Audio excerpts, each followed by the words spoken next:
মানুষ বলতে পারে আমি আল্লাহকে দেখেছি না, আল্লাহকে আমরা দেখিনি কোনোদিন, আল্লাহকে বিশ্বাস করি। কেন? এই দুনিয়াতে সব কিছু সৃষ্টির মালিক আল্লাহ। এই দুনিয়াতে যা কিছু হয়, এই দুনিয়াতে একটা পাতা সমেত নড়ে না আল্লাহর বিনা হুকুমে। এই দুনিয়াতে সবকিছু আল্লাহর হুকুম হয়, এটা আমরা বিশ্বাস করি, এটা আমাদের ইকিন। আমরা জানি নিরাকার আল্লাহ। এই দুনিয়াতে অন্যান্য ধর্ম যারা মানুষ আছে তাদের এই কেউ ঈশ্বর বলে, কেউ ভগবান বলে, কেউ পাথরকে, কেউ সূর্যকে পূজা করে, কেউ ছবিকে পূজা করে, অনেক রকম ব্যাপার। কিন্তু আমরা এক আল্লাহকে বিশ্বাস করি। কিন্তু কেন আমরা বিশ্বাস করব না? সেই আল্লাহ পাক রব্বুল আলামিন, তার এক একজনের এক এক রকম ভগবান, এক এক রকম ব্যাপার আছে।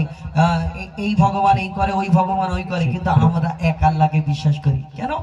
এই যে গরম হচ্ছে, এত গরম, যদি এরকম ডিপার্টমেন্ট আলাদা থাকতো, আমাদের আমরা যে এক আল্লাহকে বিশ্বাস করি, আল্লাহর হুকুমেই সব হবে। আল্লাহ যদি বলে, আল্লাহ যদি চায় পানি হবে, পানি হবে।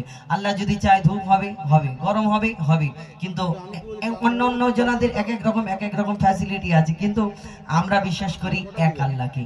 আল্লাহ যা ইচ্ছা তাই করতে পারে, আল্লাহর হুকুমে সবকিছু, আল্লাহর ইশারায় সবকিছু হয়।